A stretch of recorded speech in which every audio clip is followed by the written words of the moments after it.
Hello दोस्तों, आपका स्वागत है फिर से आपके अपने यूट्यूब चैनल में जिसका नाम है bio collection bye Neeraj sir.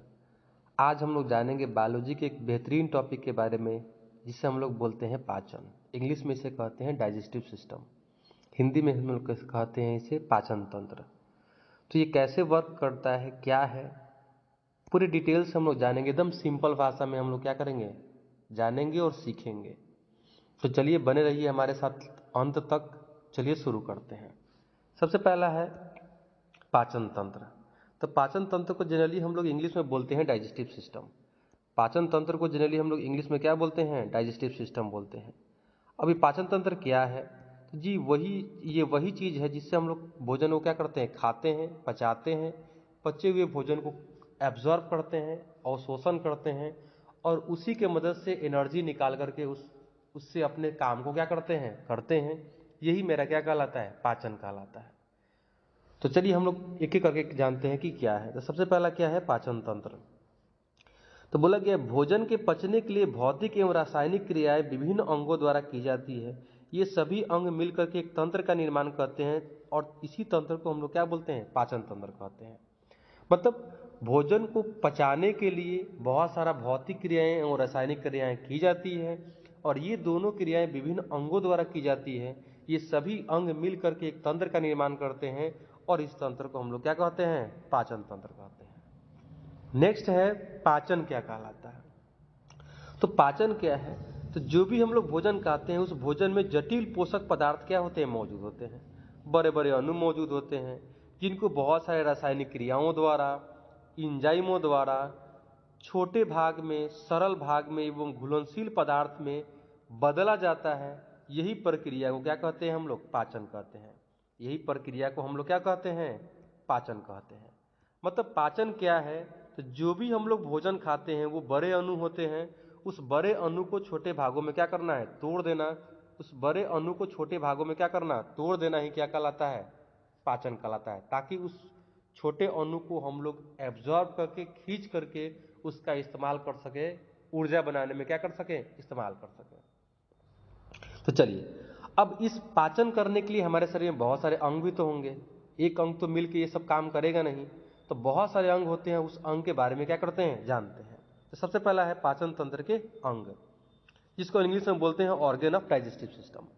तो बोलते हैं पाचन तंत्र के अंतर्गत वे सभी अंग को सम्मिलित किया गया है, रखा गया है जो भोजन को चबाने के लिए, निगलने के लिए, पचाने के लिए और पचे हुए चीजों को अवशोषित करने के लिए इसके साथ ही जो अपचे भोजन पदार्थ है, जो बिना पचे हुए भोजन पदार्थ है, उसको बाहर निकालने का काम करते हैं।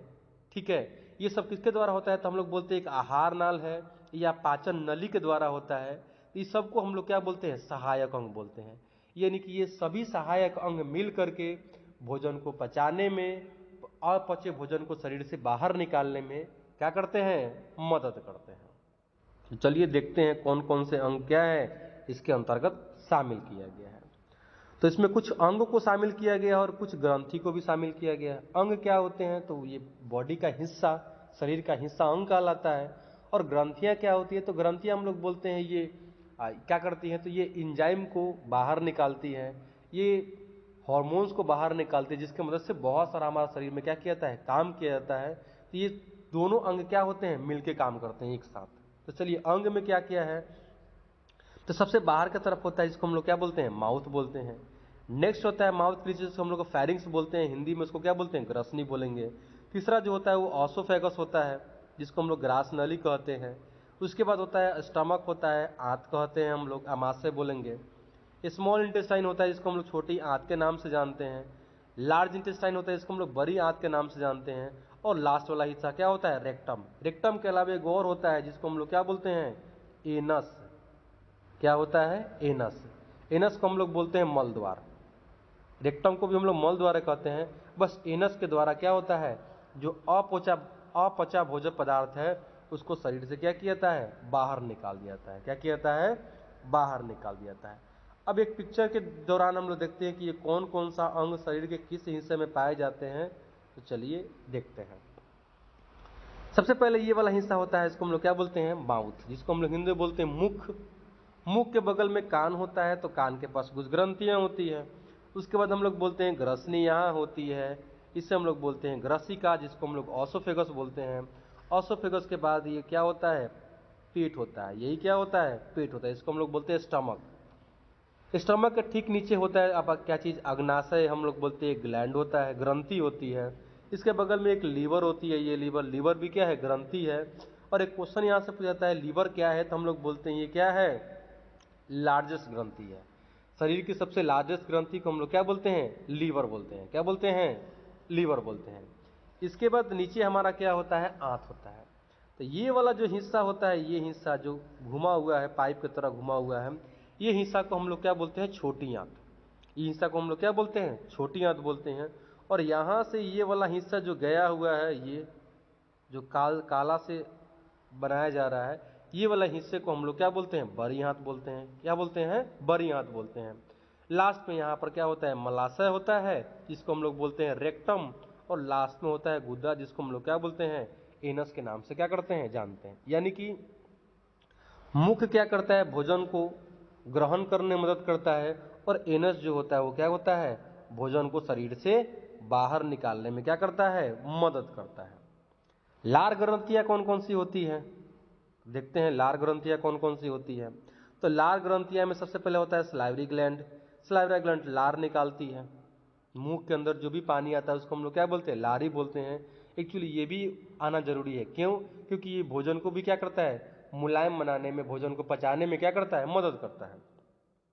दूसरा जो ग्रंथि होता है इसको हम लोग क्या बोलते हैं, लीवर। क्या बोलते हैं, लीवर। जो हम लोग देखे थे, ये सबसे बड़ी ग्रंथि होती है, जिसको हम लोग बोलते हैं बॉडी, लार्जेस्ट बॉडी और ग्लैंड, तो हम लोग क्या बोलेंगे, लीवर बोलेंगे।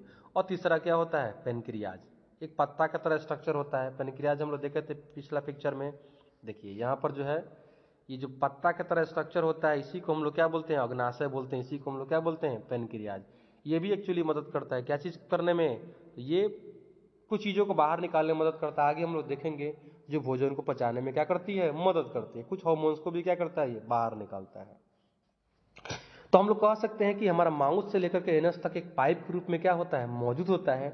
और ये पाइप को हम लोग क्या बोलते हैं, आहार नाल के नाम से क्या करते हैं, जानते हैं। यानी कि आहार नाल क्या है, जितने भी सारे अंग होते हैं वो सारे मिल करके एक एलिमेंट्री नाल, आहार नाल का क्या करते हैं, निर्माण करते हैं। जो स्टार्टिंग कहाँ से हो गया, मुख से शुरू हो गया, और खत्म कहाँ हो रहा है, मल द्वार तक खत्म हो रहा है। लंबाई यदि पूछा जाएगा तो हम लोग बोलेंगे इसका लंबाई लगभग 8 से 10 मीटर क्या होता है, लंबा होता है। इसे हम लोग पोषण नाल के नाम से भी क्या करते हैं, जाते हैं। क्यों पोषण नाल कहते हैं, वो इसलिए कहते हैं क्योंकि ये क्या करता है, यही पोषण देने का क्या करता है, काम करता है। यही कारण है कि इसे हम लोग क्या कहते हैं, पोषण नाल के नाम से क्या करते हैं, जानते हैं। अब देखिए क्या क्या है इसमें, चलिए।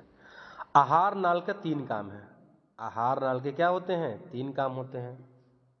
चलिए कौन कौन सा। सबसे पहले भोजन को क्या करना, सरलीकृत कर पचाना। सरलीकृत कर पचाना, छोटे भाग में तोड़कर क्या करना है, पचाना।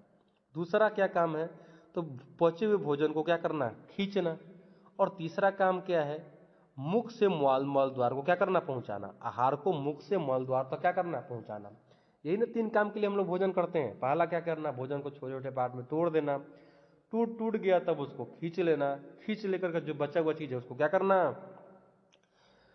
एनस तक पहुंचा देना, ताकि वो शरीर से बाहर क्या हो जाए, निकल जाए। ठीक है, चलिए। पाचन को करने के लिए आहार नाल में पाए जाने वाले कुछ ग्रंथियां एवं अन्यत्र उपस्थित ग्रंथियां द्वारा उत्पन्न पाचक रस, डाइजेस्टिव जूस उत्तरदायी होते हैं। यानी इस काम को करने के लिए क्या क्या होते हैं, तो कुछ ग्रंथियां उत्तरदायी होती है, जिम्मेदार होती है।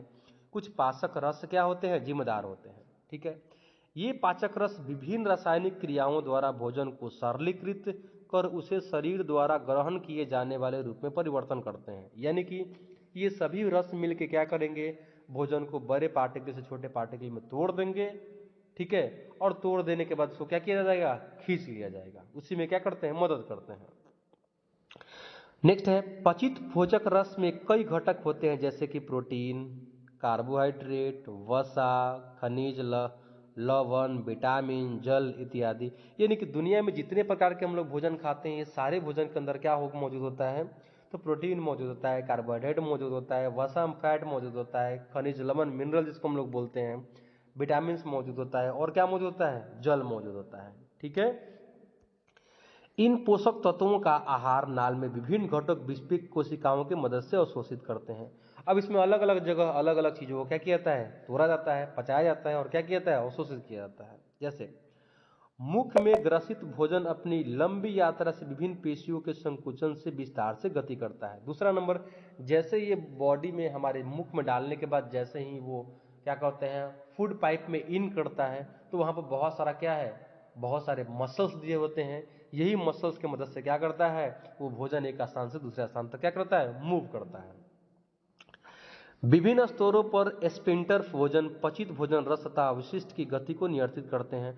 बहुत जगह स्पिंटर दिया गया है। स्पिंटर का काम क्या है, जैसे भोजन को एक स्थान से दूसरे स्थान तक जाए, पर दूसरे स्थान से फिर पहले स्थान तक जाने में क्या करे, इसको रोक दे। क्यों? क्योंकि जैसे मान लीजिए कि हम लोग भोजन खा रहे हैं, अब भोजन माउथ से पेट में गया तो कोई दिक्कत नहीं, लेकिन गलती से पेट से भोजन बाहर निकल गया वोमिटिंग द्वारा, तो कितना तकलीफ होता है। तो जगह जगह एक्सपेंटर दिया गया है ताकि भोजन को एक ही जगह से दूसरा जगह आया जाए, बट उसके उल्टे रास्ते में जाने से क्या किया जाए, भोजन को रोक दिया जाए। क्या किया जाए, रोक दिया जाए। चलिए अब कुछ यहां पर अंग के बारे में क्या करते हैं हम लोग जानते हैं।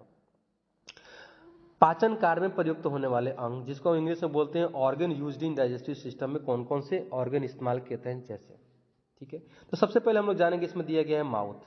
सबसे पहला अंग क्या होता है, माउथ। तो माउथ के बारे में देखते हैं क्या क्या इसमें होता है।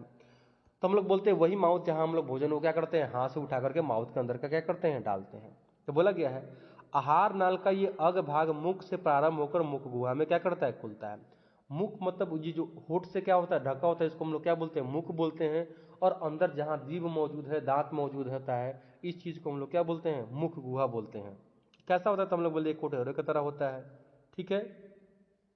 इसके ऊपर होठ तथा निचले कोमल तालु क्या होते हैं, पाए जाते हैं। यानी ऊपर की तरफ क्या होगा, होठ मौजूद होगा, और नीचे की तरफ क्या मौजूद होगा, तालु, क्या बोलते हैं, तालु मौजूद होगा।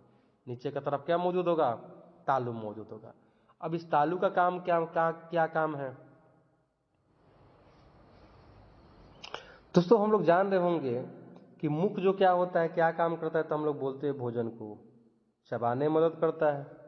दूसरा, बोलने में मदद करता है, ठीक है। चलिए हम लोग जानते हैं क्या दिया हुआ है इसमें। सबसे पहला क्या है, जीभ।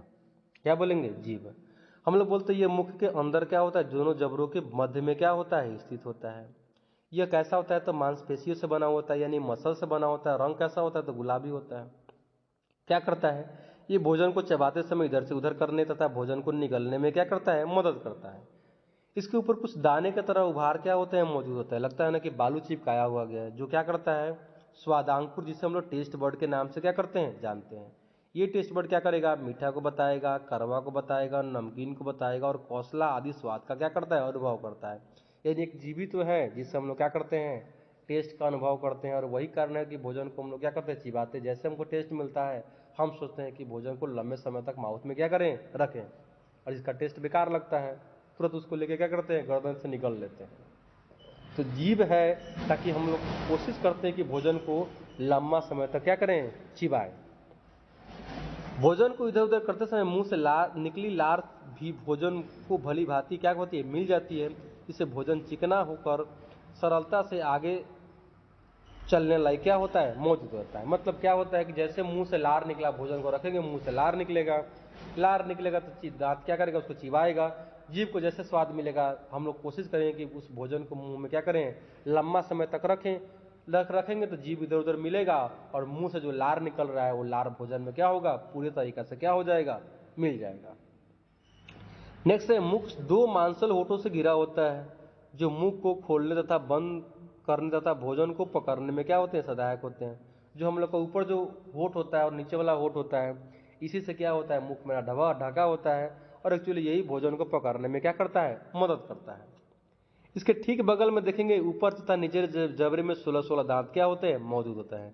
यानी कि आदमी के पास टोटल कितना दांत होता है, 32 को दांत होता है, जो 16 ऊपर जबड़े में और 16 नीचे जबड़े में क्या होता है, मौजूद होता है, ठीक। और ये सभी जबड़े में पाए जाने वाले एक सांचे में क्या होते हैं, स्थित होते हैं। मतलब एक ये सॉकेट में क्या होते हैं, सॉकेट बोन्स में क्या होते हैं, ये सारे दांत क्या होते हैं, धसे होते हैं। सॉकेट में ये सारे दांत क्या होते हैं, धसे होते हैं। इस सांचे को हम लोग मसूरा कहते हैं। इस सांचे को हम लोग क्या बोलते हैं, मसूरा, जिसको हम इंग्लिश में क्या बोलते हैं, गम। इसी में क्या होता है, धंसा होता है। मसूड़ा तथा दांतों में इस किता को हम लोग थीकोडोंट के नाम से क्या करते हैं, जानते हैं। यानी जो हमारा जो दांत है वो मसूड़ों के अंदर धंसा होता है, जो बोन्स के अंदर धंसा होता है, फिक्स होता है, इसको हम लोग क्या बोलते हैं, थीकोडोंट के नाम से क्या करते हैं, जानते हैं। मानव में क्या देखने को मिलता है कि जो दांत होता है वो पूरे जीवन काल में 2 बार निकलता है। एक दांत को हम लोग क्या बोलते हैं, दूध का दांत हम लोग बोलते हैं, और एक दांत को हम लोग क्या बोलते हैं, परमानेंट टीथ बोलते हैं, जो हमेशा रहता है, मरते दम तक क्या होता रहता है। इस तरह की जो स्थिति होती है मनुष्य में, इसको हम लोग क्या बोलते हैं, डाइफोडोंट, यानी पूरे जीवन काल में दांत 2 बार निकलता है। इस स्थिति को हम लोग डाइफोडोंट के नाम से क्या करते हैं, जानते हैं। ठीक, वही लिखा गया, इस जीवन काल में 2 प्रकार के दांत होते हैं। एक बोलते हैं अस्थायी, जिसको हम लोग दूध के दांत बोलते हैं, और अस्थायी, जिसको हम लोग क्या बोलते हैं, अस्थायी दांत बोलते हैं। एक्चुअली दूध का दांत का जो संख्या होता है वो कितना होता है, 20 होता है, और इसका कितना होता है, 32 होता है। कितना होता है, 32 होता है। दांत जनरली कितने प्रकार के होते हैं, 4 प्रकार के। अधिकतर में देखेंगे तो ये क्या होता है, 6 महीने से शुरू होकर के 6 साल तक निकलता है। ठीक है, और 6 साल के बाद ये दूध का दांत क्या हो जाएगा, टूट जाएगा, और उसके जगह पर अस्थायी दांत क्या होगा, निकलेगा, जो हमें क्या करेगा, लाइफ टाइम तक भोजन को तोड़ने में क्या करता है, मदद करता है। दांत कितने प्रकार के होते हैं, तो दांत जनरली क्या होते हैं, 4 प्रकार के होते हैं। ठीक है, पहला क्या है, जिसको हम लोग बोलते हैं इंसीजर। क्या बोलते हैं, इंसीजर। ये सबसे आगे वाला दांत होता है, जो भोजन को काटने में मदद करता है। ठीक है, और ये 6 माह की उम्र में निकलना क्या होते हैं, निकलते हैं। 6 महीना में निकलता है, टूटता है तो अस्थायी दांत भी निकलता है, बट उस दांत को भी हम लोग क्या बोलते हैं, इंसीजर ही बोलेंगे।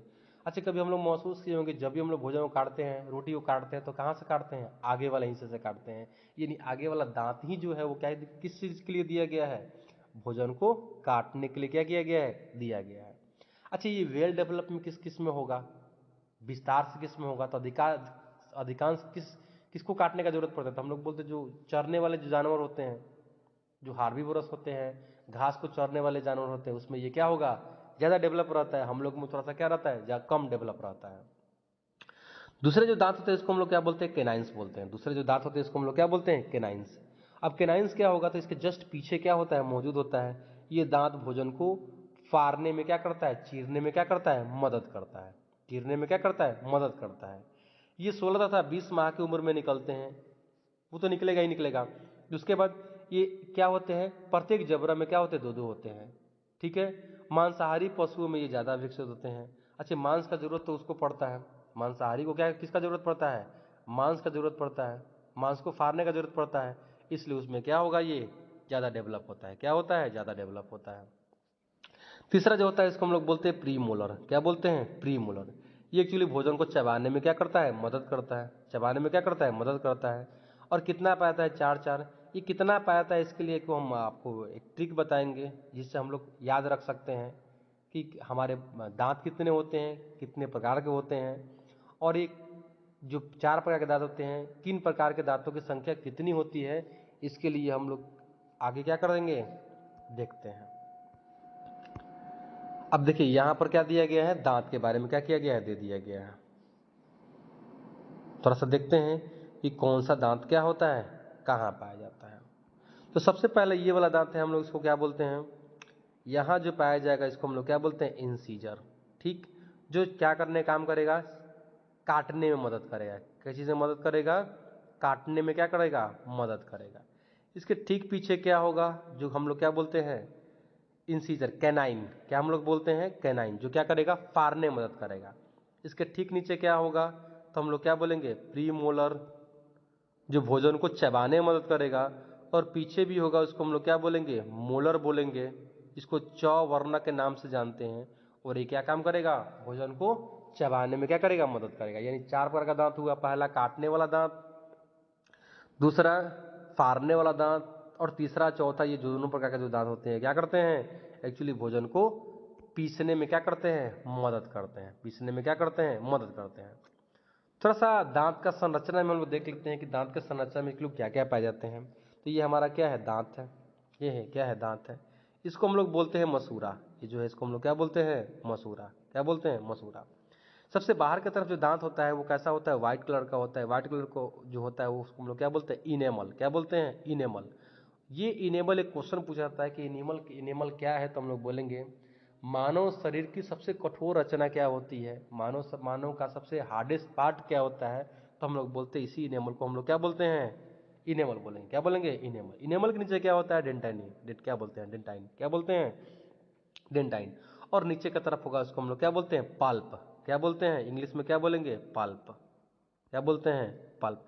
यही पल्प में क्या होता है कि ब्लड वेसल्स क्या होते हैं, मौजूद होते हैं। इसी पल्प में क्या होते हैं, ब्लड वेसल्स मौजूद होते हैं। ठीक है। अब कभी किसी कारण से क्या होता है कि भोजन हम लोग खाए, दांत में फंस गया, तो दांत में फंस गया तो वहाँ बैक्टीरिया क्या करेगा, ग्रो होना शुरू करेगा, तो इस इनेमल को क्या करेगा, खाना शुरू करेगा। उसके डंटाइन को खाएगा। जैसे पल्प के पास पहुंचेगा तो हमारे दांत में क्या शुरू हो जाएगा, दर्द शुरू हो जाएगा। क्या हो जाएगा, दर्द शुरू हो जाएगा। ठीक है। तो इसमें 3 हिस्सा होता है। सबसे ऊपर की तरफ हम लोग बोलते हैं शिखर, नीचे बीच में होता है इसको हम लोग ग्रीवा बोलते हैं, और लास्ट वाला इसको हम लोग क्या बोलते हैं, रूट बोलते हैं। क्या बोलते हैं, रूट बोलते हैं। यही सब पार्ट होते हैं हमारे दांत में। चलिए नेक्स्ट हम लोग जानते हैं। नेक्स्ट है फैरिंग्स। क्या बोलेंगे, फैरिंग्स। हाँ, थोड़ा सा हम लोग देख रहे थे कि दांत याद कैसे रखना है, दांत को क्या करना है, याद कैसे रखना है। तो चलिए थोड़ा सा हम लोग देखते हैं एक्चुअली दांत को हम लोग क्या करते हैं, याद रखते हैं। तो डेंटल फॉर्मूला होता है। ठीक है, डेंटल फॉर्मूला होता है। इस डेंटल फॉर्मूला को हम लोग बोलते हैं 21-23/21-23। ठीक है। जैसे मान लो कि ये हमारा मुख है, ये हमारा क्या है, मुख है। इसको यदि हम लोग 4 पार्ट में क्या किए, बांट दिए, तो 4 पार्ट में बांट दिए तो हमारे पास 32 जाता है। तो यहाँ कितना होगा, 8, यहाँ कितना होगा 8, यहाँ कितना होगा 8, और यहाँ कितना होगा 8। तो ये 8 ही क्या करेगा, ये इसको रिप्रेजेंट करेगा। ये 8 ही क्या करेगा, इसको रिप्रेजेंट करेगा। ठीक है। तो ये जो 2 है, ये 2 रिप्रेजेंट करेगा किसको, इंसीजर को, काटने वाला को। 1 किसको रिप्रेजेंट करेगा, कैनाइन को। ये 2 किसको रिप्रेजेंट करेगा, प्री मोलर को। और ये किसको रिप्रेजेंट करेगा, मोलर को। यानी कि हम लोग बोल सकते हैं कि इंसीजर की संख्या कितनी होती है, तो ये वाले हिस्से में 2, ये वाले हिस्से में 2, ये वाले हिस्से में 2, और ये वाले हिस्से में कितने होते हैं, 2। तो कितने हो गए, 2 4 6 8, यानी इंसीजर का संख्या कितना होता है, 8। इसी तरह कैनाइन कितना हुआ, तो एक ऊपर, एक यहाँ, एक यहाँ, एक यहाँ, एक यहाँ, तो कितने हो गए, 4। इसी तरीका से हम लोग याद कर सकते हैं कि 4 प्रकार के जात होते हैं कि इसका संख्या क्या होता है, कितना होता है। ठीक, इसको हम लोग डेंटल फॉर्मूला बोलते हैं, जो क्या होता है 21-23/21-23। इसको याद रखिएगा। ये याद रखिएगा तो आसानी से हम लोग पता कर सकते हैं कि किसकी कौन सा दांत की संख्या क्या होती है, कितनी होती है। नेक्स्ट होता है फैरिंग्स। नेक्स्ट क्या होता है, फैरिंग्स। मुख, गुहा, जीवा तथा तालु के पिछले भाग में एक छोटी सी कुप्पी नुमा सैक ऑफ फ्लैक्स ग्रसनी से क्या होती है, जुड़ी होती है। ये ग्रसनी से होकर भोजन आहार नालिका तथा ग्रास नाल तथा वायु श्वास नल में क्या होती है, जाती है। एक्चुअली गर्दन के पास हम लोग देखते हैं कि 2 नली होता है। एक को हम लोग बोलते हैं हवा जाने वाला, जिसको हम लोग क्या बोलते हैं, श्वास नली। ठीक है, जिसको हम लोग विंड पाइप के नाम से क्या करते हैं, जानते हैं। उसके ठीक बगल में होता है जिसमें भोजन क्या होता है, पास करता है। अब इस भोजन पास करने वाले को हम लोग क्या बोलते हैं, फूड पाइप बोलते हैं। क्या बोलते हैं, फूड पाइप बोलते हैं। ग्रसनी अपनी संरचना से सुनिश्चित करती है कि किसी भी सूरत में भोजन श्वास नाल तथा वायु भोजन नाल में प्रवेश क्या करे, नहीं न करे।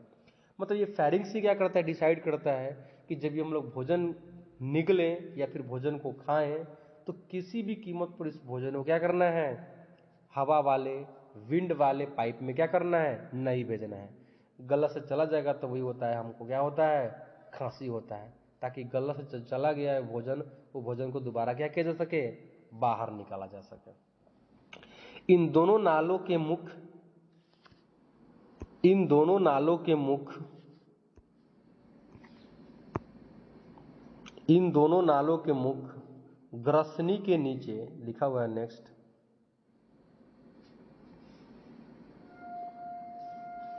ग्रसनी के नीचे की तरफ होते हैं। ठीक है। अग्र भाग में श्वास नल तथा पीछ भाग में ग्रास नाल क्या होती है, स्थित होती है। आगे वाला हिस्से में क्या होगा, जो विंड पाइप होगा, और पीछे वाला भाग में क्या होगा, भोजन वाला पाइप क्या होगा, मौजूद होगा। अब ग्रास नाल की संरचना को 3 भागों में क्या किया गया, बांट दिया गया है। पहला बोला गया है नेजोफैरिंग्स, दूसरा को ओरोफैरिंग्स, और तीसरा को लरिंजियोफैरिंग्स के नाम से क्या किया गया है, जाना गया है। तो ये जनरली इसको 3 भाग में क्या किया गया है, बांट दिया गया। थोड़ा सा आप लोग इसको क्या कीजिएगा, देख लीजिएगा। नेक्स्ट है कि भोजन कहाँ पहुँचता है, तो भोजन पहुँचता है कहाँ, ऑसोफेगस में। माउथ के बाद जस्ट भोजन कहाँ पहुँचता है, ऑसोफेगस में पहुँचता है। कहाँ पहुँचता है, ऑसोफेगस में पहुँचता है। ऑसोफेगस को हम लोग ग्रास नली बोलते हैं। जो गर्दन के पास एक लंबा पाइप होता है उसी को हम लोग क्या बोलते हैं, ग्रास नली के नाम से क्या करते हैं, जानते हैं। नेक्स्ट है, यह एक सक्रिय पेशी नली है जो लगभग लंबाई कितना होता है, 25 सेंटीमीटर होता है। यह ग्रसनी के नीचे भाग से आरंभ होकर ग्रीवा तथा वक्षस्थल से होती हुई डायफ्राम से निकलकर उदर गुहा में क्या करती है, प्रवेश करती है। मतलब हम लोग बोलते हैं ऑसोफेगस क्या है, तो ये पेट में क्या होता है, प्रवेश करता है। इसका मुख्य काम क्या होता है, तो कुछ नहीं काम है इसका, बस भोजन को माउथ से क्या करता है, पेट में क्या करता है, पहुंचा देता है। ग्रास नली में कुछ श्लेष्मा ग्रसियां ग्रंथियां क्या होती है, मिलती है, सलाइवा ग्रंथियां मिलती है, और इसे क्या निकलेगा, तो वही लार निकलेगा, सलाइवा निकलेगा, जो भोजन को लसदार बना देगा। क्या होगा, लसदार बना देगा। ग्रास नली में जो भोजन एक स्थान से दूसरा जगह जाता है उसको गति को हम लोग क्या बोलते हैं, पेरिस्टेलेसिस मोशन के नाम से क्या करते हैं, जानते हैं। इसके माध्यम से भोजन कहाँ पहुंचा, पेट तक पहुंचा। इसके माध्यम से भोजन कहाँ पहुंचा, पेट तक पहुंचा। ठीक है। हाँ, वो ग्रास नली के ठीक पास एक फ्लैप की तरह, एक पल्ला की तरह स्ट्रक्चर मौजूद होता है। इसको हम लोग क्या बोलते हैं, इपीग्लोटिड्स। क्या बोलते हैं, इपीग्लोटिड्स। और यही इपीग्लोटिड्स क्या करता है, वो जो भोजन निकलने के दौरान क्या करता है, हवा वाले द्वार को क्या करता है, बंद कर देता है। ठीक। अब नेक्स्ट पार्ट है हमारा क्या चीज, स्टमक। तो स्टमक में भोजन कहाँ से पहुंचा, तो माउथ से ऑसोफेगस के द्वारा भोजन कहाँ पहुंचा, स्टमक, पेट में पहुंचा। चलो क्या है ये, आहार नाली ग्रास नली के आगे वाला अमाशय है। ये इसकी आकृति कैसी होती है, जे आकार की होती है। इसकी कैविटी को हम लोग क्या बोलते हैं, एब्डोमिनल कैविटी के नाम से क्या करते हैं, जानते हैं। ये हमारे शरीर के बाएं हिस्से तथा मध्य पट के नीचे स्थित होता है। यह एक लचीला अंग है जो 1 से 3 लीटर तक आहार को क्या कर सकता है, रख सकता है। इसकी कैपेसिटी कितनी होती है, तो 1 से 3 लीटर तक भोजन को क्या कर सकता है, रख सकता है। देखिए यहाँ पर इसका पिक्चर है, यहाँ पर जे की तरह है, इसलिए इसको हम लोग क्या बोलते हैं कि कैसा है, ये जे सेप्ट है। इसको हम लोग बोलते हैं ग्रसिका, इसको बोलते हैं जठराम, इसको बोलते हैं फंडस, इसको बोलते हैं जठर निर्गम। और ये वाला हिस्सा है जहाँ से भोजन से नीचे भोजन कहाँ पहुँचता है, छोटी आंत में क्या होता है, पहुँचता है। देखते हैं क्या केस में बोला गया है। सबसे पहला है कार्डिक भाग, जिसका दूसरा नाम क्या होता है, जठरागम भाग। क्या बोलते हैं, जठरागम। बोलते हैं ये बायां भाग होता है जहां से ग्रसिका अमाशय में क्या होती है, प्रवेश करती है। ग्रसिका अमाशय में क्या करती है, प्रवेश करती है। तो ये वाला हिस्सा को हम लोग क्या बोलते हैं, जठराम के नाम से क्या करते हैं, जानते हैं। ये वाला ऊपर वाला हिस्सा होता है। लेकिन नेक्स्ट है जठर निर्गमी भाग। ये अमाशय का दाहिना छोटा भाग है जहां से अमाशय छोटी आंत में क्या होता है, खुलता है। जहां से अमाशय क्या होगा, छोटी आंत में क्या होगा, खुलेगा, क्या कहलाएगा, जठर निर्गमी भाग के नाम से क्या किया जाता है, जाना जाता है। नेक्स्ट है फंडस भाग।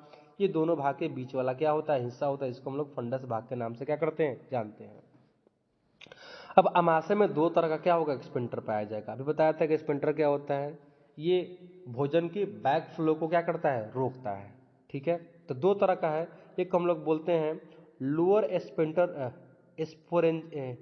एस्फोरेंजियल स्पिंटर। क्या बोलते हैं, कार्डिक या फिर लोअर स्पिंजल स्पिंटर। दूसरा क्या होता है, पाइलोरिक स्पिंटर। दूसरा क्या होता है, पाइलोरिक स्पिंटर। देखते हैं कौन कहाँ पाया जाएगा। तो बोला गया कि यह ग्रसिका और आमाशय को विभाजित करती है तथा आमाशय से अम्लीय भोजन को ग्रसनी में जाने से क्या करती है, रोकती है।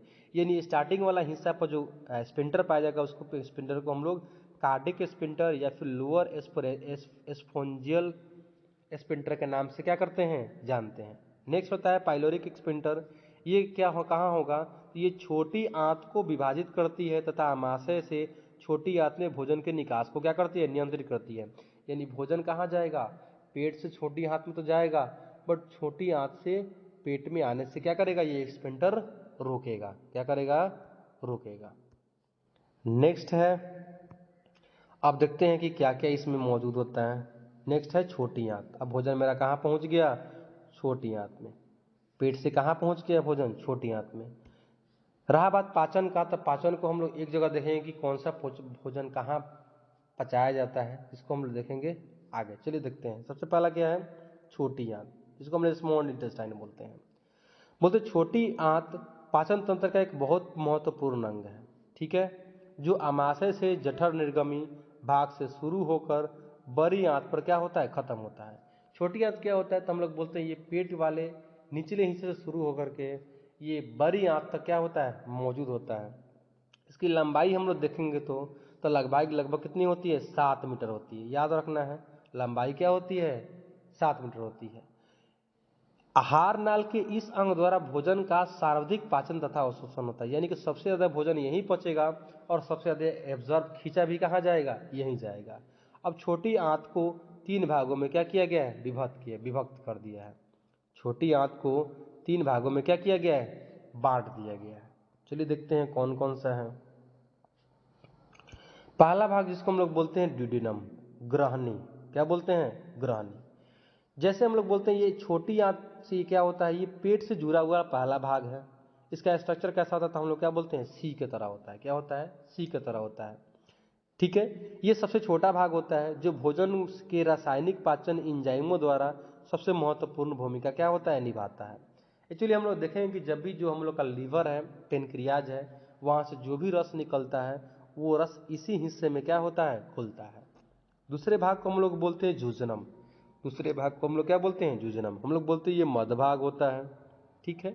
ये ग्रहणी में पाचित आहार रस को अवशोषण किया जाता है। मुख्यतः अवशोषण का कार्य विशेष प्रकार की कोशिकाओं, जिन्हें हम लोग एंटेरोसाइट के नाम से क्या करते हैं, जानते हैं, और इन्हीं के द्वारा क्या किया जाता है। यानी भोजन को जब भी अवशोषण किया जाता है उसमें एक तरह का कोशिका क्या होते हैं, इस्तेमाल किया जाता है। उस कोशिका को हम लोग एंटेरोसाइट के नाम से क्या करते हैं, जानते हैं।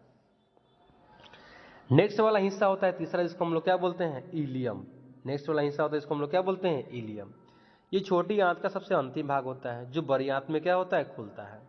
यह भाग उन पोषक तत्वों, विशेष रूप से बाइल सॉल्ट, हम लोग क्या बोलते हैं, बाइल सॉल्ट, जिसको हम लोग पित्त लवण बोलते हैं, तथा विटामिन का अवशोषण करता है। ये क्या करता है, बाइल साल्ट तथा सॉल्ट तथा विटामिन का क्या करता है, अवशोषण करता है, ठीक। और जो अग्र क्षुद्रांत में अवशोषित नहीं हो पाते हैं, ग्रहणी को छोड़कर शेष छोटी आंत के भीतर सतह पर असंख्य छोटे छोटे उंगली के तरह उभार होते हैं, जिसे हम लोग विलाई के नाम से क्या करते हैं, जानते हैं। प्रत्येक रसांकुर की बनावट में पचे हुए भोजन को अवशोषित करने के लिए अत्यधिक विशिष्ट संरचना क्या होती है, मौजूद होती है। यानी कि हम लोग बोलते हैं यही कि यहीं पर भोजन को क्या किया जाता है, पचाया जाता है, और यहीं पर भोजन को क्या किया जाता है, खींच लिया जाता है। वो हिस्सा कौन है, तो हम लोग क्या बोलेंगे, छोटी आंत। क्या है वो, छोटी आंत। अब खींचने के बाद जो भोजन बच गया वो भोजन कहाँ जाएगा, हमारा बड़ी आंत में जाएगा। वो भोजन कहाँ जाएगा, बड़ी आंत में जाएगा, ठीक है। यहाँ कुछ प्रकार के विषाणु पाए जाते हैं, यहाँ कुछ प्रकार के जीवाणु पाए जाते हैं। ये जीवाणु क्या करेंगे, छोटी आंत से बचे अपचित भोजन को फर्मेंटेशन, किण्वन द्वारा क्या करते हैं, तोड़ देते हैं। किण्वन द्वारा क्या करते हैं, तोड़ देते हैं। किण्वन द्वारा क्या करते हैं, तोड़ देते हैं। देखते हैं क्या है, यही हमारा छोटी आंत बड़ी आंत का क्या है, पिक्चर है। देखेंगे क्या है, तोड़ने में मदद करते हैं। बड़ी आंत का मुख्य कार्य जल तथा खनिज लवणों का अवशोषण करना तथा अपचित भोजन को मल द्वार तक क्या करना है, पहुंचाना है। यानी बड़ी आंत क्या करता है, जो भी भोजन में मौजूद है, क्या क्या, लवण तथा जल, इसको खींच लिया जाएगा, और खींच लेने के बाद वो भोजन को कहाँ पास कर देगा, मल द्वार तक क्या करेगा, पास कर देगा। अब ये बड़ी आंत को भी 3 भागों में क्या किया गया है, विभक्त किया गया है। बड़ी आंत को भी कितना भागों में क्या किया गया है, विभक्त किया गया है। ये देखा जाता है कि ये अंदर वाला जो हिस्सा होता है छोटी आंत होता है, और ये वाला हिस्सा क्या होता है, बड़ी आंत होता है। ये वाला हिस्सा क्या होता है, बड़ी आंत होता है। यहीं पर एक स्ट्रक्चर मौजूद होता है, इसको हम लोग क्या बोलते हैं, अपेंडिक्स के नाम से क्या करते हैं, जानते हैं। चलिए कौन कौन सा पार्ट होता है बड़ी आंत में, हम लोग क्या करते हैं, देखते हैं। पहला भाग होता है, इसको हम लोग क्या बोलते हैं, सिकम। क्या बोलते हैं इसको, सिकम, ठीक। ये क्या है, तो हम लोग बोलते हैं ये छोटी आंत वाले हिस्से से क्या होगा, जुड़ा होगा, ठीक है। यहाँ क्षुद्रांत से आने वाले पाचित रस, आहार रस का अवशोषण होता है तथा शेष बचे अपशिष्ट को आगे बृहतांत्र में पहुंचा दिया जाता है, ठीक है। ये इसका ये प्रथम भाग होता है, ठीक है, जो आगे की तरफ छोटी आंत से क्या होता है, जुड़ा होता है, ठीक है।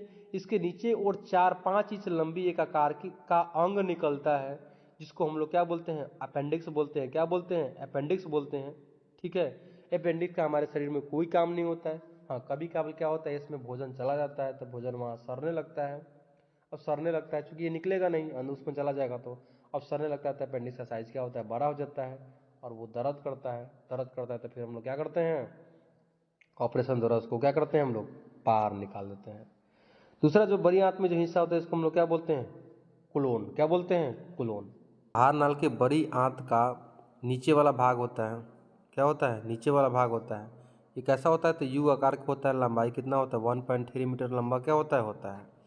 इसमें कितने भाग होते हैं, तो हम लोग क्या बोलेंगे, 4 भाग होते हैं। इसमें कितने भाग होते हैं, तो हम लोग क्या बोलेंगे, 4 भाग होते हैं। पहला भाग को हम लोग क्या बोलते हैं, एसेंडिंग कोलोन। पहला भाग मेरा क्या कहलाता है, एसेंडिंग को कोलोन कहता है। लंबाई कितना होता है, लगभग 15 सेंटीमीटर क्या होता है, लंबा होता है। पहला होता है एसेंडिंग कोलोन, कितना भाग लंबाई होता है, तो हम लोग क्या बोलेंगे, 15 सेंटीमीटर क्या होता है, लंबाई होता है। दूसरा होता है ट्रांसवर्स कोलोन। दूसरा क्या होता है, ट्रांसवर्स कोलोन, तो इसकी लंबाई हम लोग बोलेंगे 50 सेंटीमीटर होती है। तीसरा होता है डिसेंडिंग कोलोन। डिसेंडिंग कोलोन की लंबाई लगभग 25 सेंटीमीटर होती है। और सिग्माइड कोलोन होता है, इसकी लंबाई लगभग कितनी होती है, 40 सेंटीमीटर क्या होती है, मौजूद होती है। इसके ठीक नीचे होता है, इसको हम लोग क्या बोलते हैं, रेक्टम। इसका ठीक नीचे होता है, इसको हम लोग क्या बोलते हैं, रेक्टम। हम रेक्टम बोलते हैं। ये क्या होता है, आहार नाल का अंतिम भाग होता है, जो लगभग कितना होता है, लंबाई 20 सेंटीमीटर क्या होता है, लंबा होता है। मलाशय के अंतिम 30 सेंटीमीटर वाले भाग में हम लोग बोलते हैं एनल नाल क्या होता है, मौजूद होता है। और इसके बाद क्या होता है, एनस होता है। और एनस सबसे बाहर की तरफ क्या होता है, खुलता है। ठीक, जहाँ पर ये मल द्वार क्या होता है, समाप्त होता है। यहीं पर किसके द्वारा खुलता है, तो हम लोग क्या बोलते हैं, एनस के द्वारा होता है। यहाँ पर क्या मौजूद होता है, स्पिंटर मौजूद होता है। यहाँ पर क्या मौजूद होता है, स्पिंटर मौजूद होता है। ये स्पिंटर क्या करता है कि इसी के द्वारा क्या करता है कि बॉडी से जो भी अपचा भोजन है वो क्या होता है, बाहर निकल जाता है। और यहाँ पर कुछ पेशियाँ क्या होती है, मौजूद होती है। यही पेशियों के द्वारा ये क्या किया जाता है, नियंत्रित किया जाता है। इसी पेशियों के द्वारा क्या किया जाता है, ये नियंत्रित किया जाता है। अब थोड़ा सा हम लोग देखते हैं कि हमारा जो आहार नाल को काटा जाए तो उसमें क्या क्या चीज़ क्या होता है, मौजूद होता है। जनरली 4 लेयर क्या होगा, मौजूद होगा। बाहर की तरफ आएगा उसको हम लोग सिरोसा बोलेंगे। ये वाला हिस्सा मसल वाला होता है। इसमें क्या होता है, एक लंबा मसल्स होगा, दूसरा क्या होगा, गोल मसल्स होगा। उसके नीचे हम लोग क्या बोलते हैं, सब म्यूकोसा, उसके नीचे म्यूकोसा और लास्ट में क्या होता है, ल्यूमेन। ल्यूमेन ये वाला हिस्सा होता है जहाँ से भोजन क्या होता है, पास होता है। इसके दीवार में हम लोग बोलते हैं, म्यूकस के दीवार में एक फिंगर के तरह उभार क्या होते हैं, निकले होते हैं। ठीक, ये उभार क्या करता है, उसके एरिया को क्या करता है, बढ़ा देता है। उसके एरिया को क्या करता है, बढ़ा देता है। और उभार जो निकले होते हैं उस उभार को हम लोग क्या बोलते हैं, विलाई। और विलाई क्या करता है, यही क्या करता है, भोजन को अवशोषण में क्या करता है, मदद करता है। नेक्स्ट क्या है, डाइजेस्टिव ग्लैंड। वो कौन कौन सी ग्रंथियाँ होती है जो भोजन को पचाने में क्या करती है, मदद करती है। तो सबसे पहले हम लोग बोलते हैं डाइजेस्टिव ग्लैंड है। ये 3 प्रकार की होगी। एक हम लोग बोलते हैं लार ग्रंथि या सलाइवरी ग्लैंड। दूसरा होता है लीवर और तीसरा क्या होता है, पैनक्रियाज। सबसे पहले हम लोग जानेंगे लार ग्रंथियाँ के बारे में। तो चलिए हम लोग देखते हैं लार ग्रंथियाँ में क्या होता है, क्या मौजूद होता है। तो लार ग्रंथियाँ, जनरली लार ग्रंथियाँ जो होती है ये क्या करती है, क्या निकालेगी, तो हम लोग बोलते हैं लार ग्रंथियाँ क्या निकालती है, लार निकालती है, जिसको हम लोग श्लेष्मा के नाम से क्या करते हैं, जानते हैं। ठीक है। ये मुख में क्या करती है, तो लार उत्पन्न करती है। लार एक सीमित तरल तथा चिपचिपे श्लेष्मा का मिश्रण होता है। ठीक है। ये भोजन को गीला करने में क्या करता है, मदद करता है।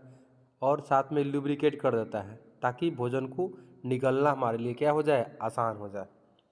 लार का मुख्य कार्य क्या होता है, तो ये भोजन में उपस्थित स्टार्च का मुख में पाचन क्या करता है, शुरू करता है।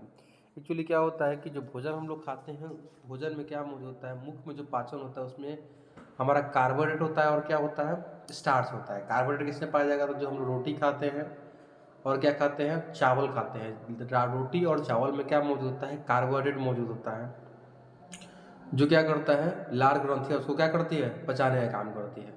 और दूसरा जो स्टार्च होता है, और स्टार्च किसमें पाया जाता है, तो हम लोग बोलते हैं पोटैटो को। यानी पोटैटो, रोटी और चावल को खाएंगे तो हल्का मीठा का एहसास होता है। वो मीठा किसके कारण होता है, तो हम लोग क्या बोलेंगे, उसमें लार में मौजूद इंजाइम क्या कर रहा है, उस कार्बोहाइड्रेट और स्टार्च को क्या कर रहा है, तोड़ने का काम कर रहा है। यही कारण क्या होता है, वो मीठा लगना क्या होता है, शुरू होता है। इसके अलावा क्या होगा, तो ये भोजन को चिकना व घुलनशील बनाना तथा दांतों को सफाई करना। जीभ क्या करता है, दांतों की सफाई करने में में मदद करता है। और ये ग्रंथियाँ कितने प्रकार की होती हैं, 3 प्रकार की होती है। जीभ का काम यदि हम लोग देखेंगे तो जीभ का काम क्या है, बोलना होता है, दांतों की सफाई करना होता है, लार को मिक्स करने में क्या करता है, मदद करता है। दांत भी हमारा होता है, तो दांत क्या करता है, बोलने में मदद करता है, भोजन को चबाने में मदद करता है। जो लोग बूढ़े हो जाते हैं तो सही से नहीं बोल पाते, इसका मतलब उनका दांत टूट जाता है, तो वो क्या करते हैं, सही से नहीं बोल पाते हैं। इसका मतलब दांत भी बोलने में क्या करता है, मदद करता है। अब ये 3 प्रकार की ग्रंथियाँ होती है, कौन कौन, एक हम लोग बोलते हैं पैरोटिड ग्लैंड्स। यह सिरमी तरल का स्रावन करती है तथा गालों में क्या होती है, ये पाई जाती है। दूसरा को हम लोग बोलते हैं सब मैंडिबुलर सलाइवरी ग्लैंड्स। ये क्या करता है, एक मिश्रित ग्रंथि होती है तथा तरल तथा श्लेष्मा का वो लार का क्या करती है, स्रावन करती है। और तीसरा को हम लोग बोलते हैं सब लिंगुअल ग्लैंड्स। ये जीभ के नीचे पाई जाती है तथा ये भी क्या करती है, लार का स्रावन करती है। नेक्स्ट हमारा होता है पैनक्रियाज। नेक्स्ट क्या होता है, पैनक्रियाज। वही जो पत्ता की तरह स्ट्रक्चर होता है हमारे पेट के नीचे, उसी को हम लोग क्या बोलते हैं, पैनक्रियाज बोलते हैं। हिंदी में को बोलते हैं अग्नाशय। ये एक मिश्रित ग्रंथि है जो इंसुलिन को और ग्लूकागॉन को क्या करती है, बनाती है। इंसुलिन और ग्लूकागॉन को क्या करती है, बनाती है। ठीक है, इसी रस का क्या करती है, निर्माण करती है। यह ग्रंथि यकृत, ग्रसनी तथा तिल्ली से क्या होती है, घिरी होती है। लंबाई इसकी 6 से 8 इंच होती है। ये तथा यू आकार की क्या होती है। इस ग्रंथि के द्वारा स्रावित इंजाइम आंतों में प्रोटीन, वसा, कार्बोहाइड्रेट तथा के पाचन में क्या करते हैं, मदद करते हैं। खास करके 2 गो है, इंसुलिन और ग्लूकागॉन। ये दोनों मिलकर क्या करता है, हमारे रक्त में क्या करता है, ये शर्करा यानी ग्लूकोज को मेंटेन रखने में क्या करता है, मदद करता है। यानी पेनक्रिया यदि इंसुलिन को निकालना क्या करते, बंद कर दे, तो हमारे रक्त में ग्लूकोज का लेवल क्या हो जाएगा, बढ़ जाएगा, जिसके कारण एक बीमारी होता है। इससे हम लोग क्या बोलते हैं, मधुमेह। क्या बोलते हैं उसको, मधुमेह। चिनिया बीमारी के नाम से हम लोग क्या करते हैं, जानते हैं। यानी इंसुलिन का निकलना क्या है, जरूरी है। नेक्स्ट है, अब इसका थोड़ा सा हम लोग पिक्चर देख लेते हैं। इसका हम लोग थोड़ा सा क्या करते हैं, पिक्चर देख लेते हैं। ये जो पिक्चर हम लोग देख रहे हैं, ये पेट का पिक्चर है। इसी के जस्ट बगल में ये क्या है, मौजूद है। इसी को हम लोग बोलते हैं क्या चीज़, अग्नाशय। इसी को हम लोग क्या बोलते हैं, अग्नाशय। इसमें सेल्स होता है, इसको हम लोग अल्फा सेल्स और बीटा सेल्स बोलते हैं। ठीक है, जो इंसुलिन को और ग्लूकागॉन को क्या करता है, निकालता है। नेक्स्ट है लीवर। दूसरा क्या है हमारा, लीवर। ये लीवर स्ट्रक्चर जो हम लोग देख रहे हैं, ये किसका स्ट्रक्चर है, तो हम लोग क्या बोलेंगे, लीवर का है। बोलता है ये मानव में उपस्थित सबसे बड़ी और महत्वपूर्ण पाचन ग्रंथि है। सबसे इंपॉर्टेंट होता है और सबसे क्या होता है, बड़ा होता है। यह मध्य पट्ट के नीचे स्थित लगभग त्रिकोणा आकार का अंग है। लगभग ये देख रहे हैं, ट्रायंगल है ना, त्रिकोणा होता है। इसका भार लगभग 1.5 किलोग्राम होता है। 1200 से 1500 ग्राम हम लोग बोलते हैं, तो लगभग 1.5 किलोग्राम होता है।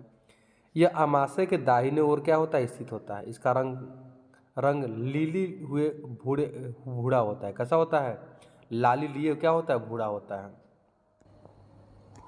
कैसा होता है, तो भूरा होता है। इसका अधिकतम वजन दाईं ओर क्या होता है, मौजूद होता है। सामने से देखने पर यकृत 2 भागों में क्या होता है, बटा होता है।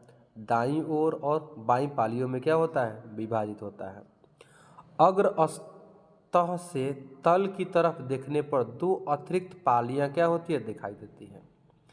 लीवर का उसमें लगभग कितने, 1 लाख छोटी षष्ठकोणीय संरचनात्मक और कार्यात्मक इकाइयों से मिलकर क्या होता है, ये बना होता है।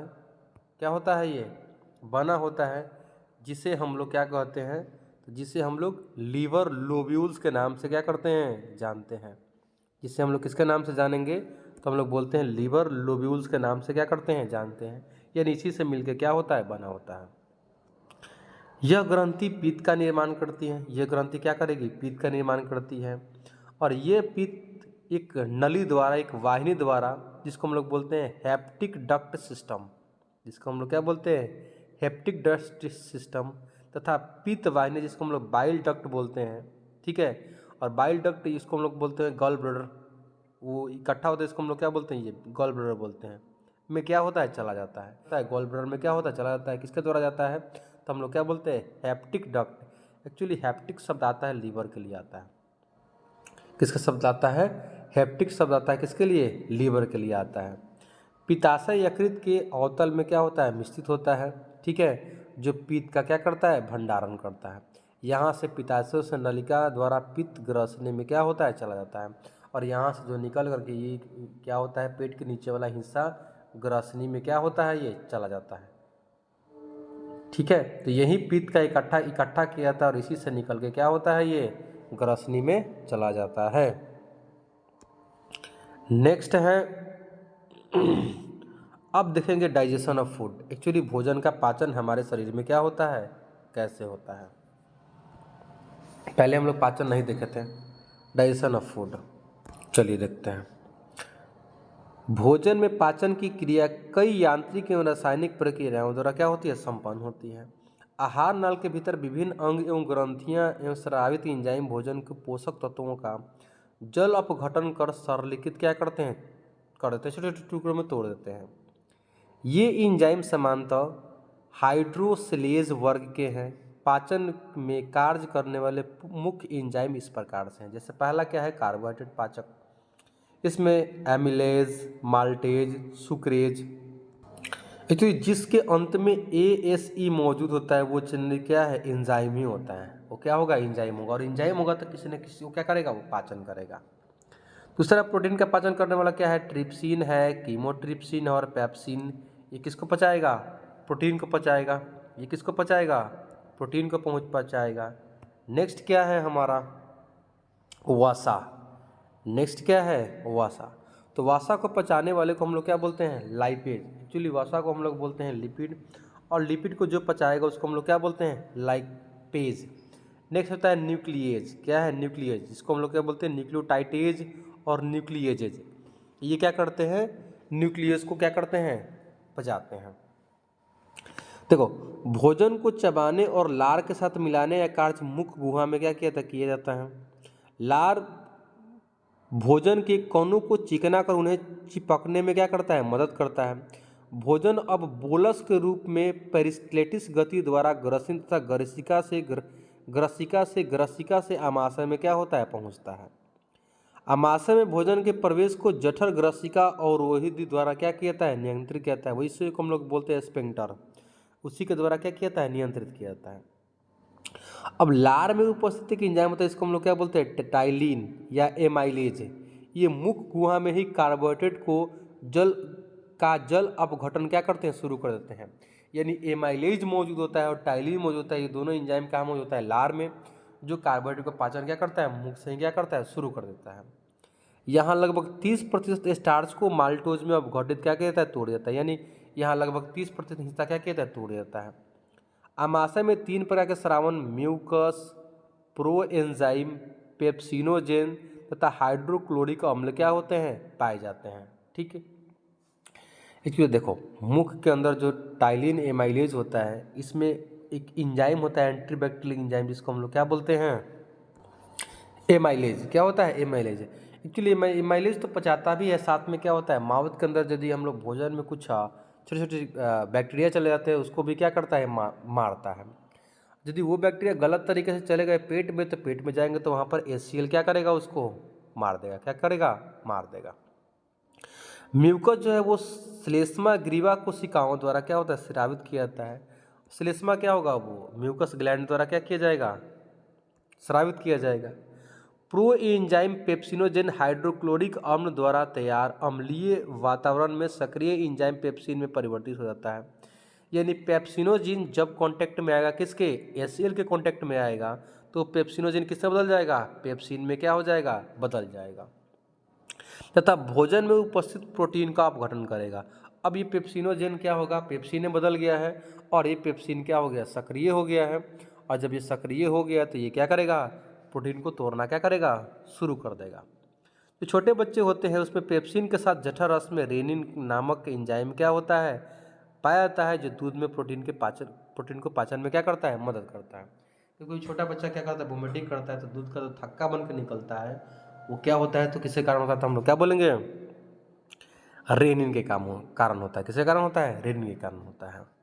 नेक्स्ट होता है ऑक्जेंटिक कोशिकाएं हाइड्रोक्लोरिक अम्ल का क्या करती है? स्रावित करती है। ये क्वेश्चन पूछा गया है कि जो पेट में पाए जाते हैं ऑक्जेंटिक सेल, ये HCl कौन निकालता है? तो हम लोग क्या बोलेंगे? ऑक्जेंटिक सेल क्या करता है? निकालता है। आमाशय में भोजन कुछ घंटों तक रहता है तथा पेशीय संकुचन द्वारा जठन रस से मिश्रित होकर के इस चीज़ को हम लोग क्या बोलते हैं? काइम का क्या करते हैं? निर्माण करता है। काइम मतलब लगभग भोजन किस में बदल जाएगा? पेस्ट के रूप में क्या हो जाएगा? बदल जाएगा। ठीक है, तब उसको हम लोग क्या बोलते हैं? काइम के नाम से क्या करते हैं? जानते हैं। आमाशय से भोजन छोटी आंत में क्या होता है? पहुंचता है। सर्वाधिक पाचन की क्रिया ग्रहणी में ही क्या होती है? संपन्न होती है। क्यों? क्योंकि यहाँ से वो लीवर वाला एंजाइम और पेंक्रियाज वाला एंजाइम यहीं पर क्या हो रहा है? मिल रहा है। यहाँ विभिन्न नलिकाओं द्वारा अग्नाशय रस, पित्त, लवण तथा आंत रस छोड़े जाते हैं। वही चीज़ बताया गया जो अभी। इन रसों में विभिन्न प्रकार के एंजाइम क्या होते हैं? मौजूद होते हैं, जो भोजन में उपस्थित विभिन्न पोषक तत्वों को क्या करते हैं? पाचन करते हैं। आंत में पहुंचने वाले काई में उपस्थित प्रोटीन, प्रोटीएजेज, पेप्टोन्स, आंशिक अपघटित प्रोटीन पर अग्नाशय रस तथा प्रोटीन अपघटन एंजाइम से क्या करते हैं? क्रिया करते हैं। यानी जो भी थोड़ा सा बचा हुआ प्रोटीन है उसको कौन तोड़ देता है? तो हम लोग क्या बोलेंगे? अपघटनीय एंजाइम, या फिर अग्नाशय से निकलने वाला जो प्रोटीन तोड़ने वाला एंजाइम क्या होता है? उस पर क्या करता है? वो वर्क कर देता है। क्या करता है? वो वर्क कर देता है। कैसा है? तो देखते हैं यहाँ पर कौन कौन सा है। तो प्रोटीन को trypsin, chymotrypsin, proteases, dipeptides, peptones, carboxypeptidase, chyme के कार्बोहाइड्रेट अग्नाशय एमाइलेज द्वारा डाइसैकेराइड में जलापघटित क्या होते हैं? हो जाते हैं। ठीक। पॉलीसैकेराइड स्टार्च है, एमाइलेज मिला, डाइसैकेराइड में क्या किया? तोड़ दिया। वसा पित्त की मदद से लाइपेज द्वारा क्रमशः डाई तथा मोनोग्लिसराइड में क्या होते हैं? टूटते हैं। यानी वसा क्या होगा? डाइग्लिसराइड को मोनोग्लिसराइड में क्या करेगा? बदल देगा। मोनोग्लिसराइड में क्या करेगा? बदल जाएगा। फिर अग्नाशयी रस में न्यूक्लिएज, न्यूक्लिक अम्लों को न्यूक्लियोटाइड और न्यूक्लियोसाइड में क्या करते हैं? पाचन करते हैं। जैसे न्यूक्लिक अम्ल है, न्यूक्लियोटाइड्स मिलेगा तो न्यूक्लियोटाइड्स को किसे बदल देगा? न्यूक्लियोसाइड में क्या करेगा? बदल देगा। नेक्स्ट है आंत्र रस में एंजाइम उपयुक्त अभिक्रिया के अंतिम उत्पादों को पाचित कर अवशोषण युक्त सरल रूप में क्या करता है? बदलता है। यानी भोजन को क्या किया? पूरा पचा दिया, पचाने के बाद क्या है? उसको अब खींचना सिर्फ क्या है? बचा है। पाचन में ये अंतिम चरण में आंत में म्यूकोसल उपकला कोशिकाओं में ये बहुत समीप क्या होते हैं? कि बहुत समीप क्या होते हैं? संपन्न होते हैं। उपकला जो कोशिका होता है वहीं पर ये काम क्या किया जाता है? किया जाता है। नेक्स्ट है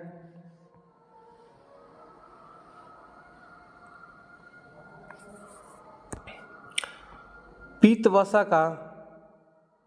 नेक्स्ट है पीत वसा का पायसीकरण करता है। पायसीकरण को हम लोग इमल्सिफिकेशन बोलते हैं। इमल्सिफिकेशन जैसे हम लोग बोलते हैं ना, दाल को छेवका लगाते हैं तो तेल छोटे छोटे टुकड़ों में क्या होता है? बढ़ जाता है। उसी को हम लोग क्या बोलते हैं? इमल्सिफिकेशन बोलते हैं।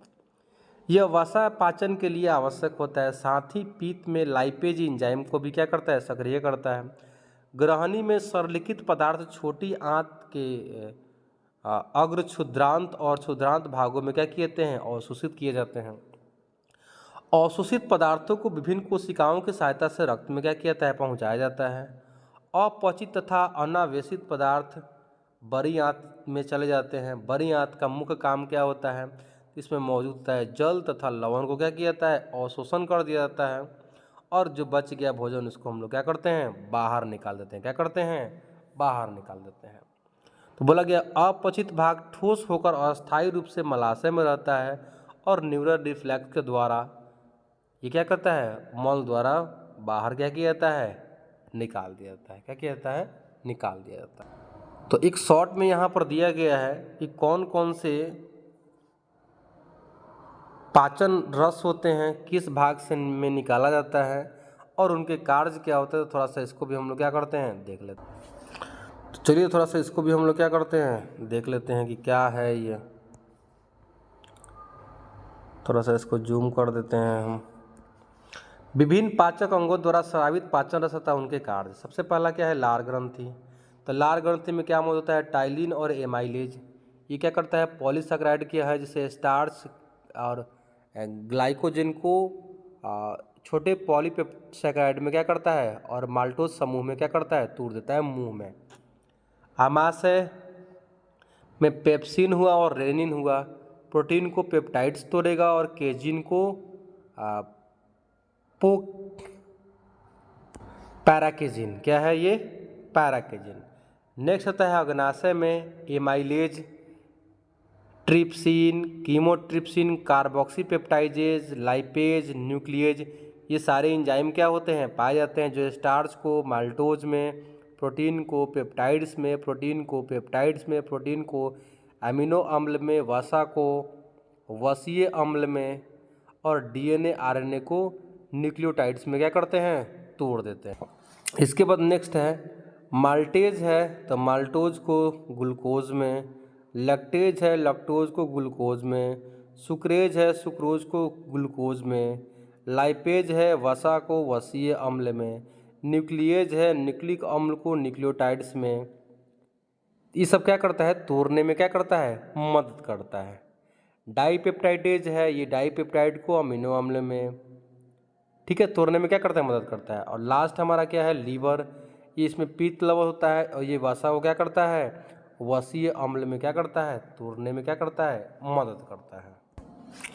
तो यही था हम लोग का कुछ पाचन तंत्र। तो क्वेश्चन आता है कि पाचन तंत्र क्या होता है, उसके प्रत्येक भाग का वर्णन करें। तो ये टोटल पार्ट को एक साथ लिख के हमको क्या करना रहता है, वर्णन करना रहता है। वीडियो देखने के लिए थैंक यू।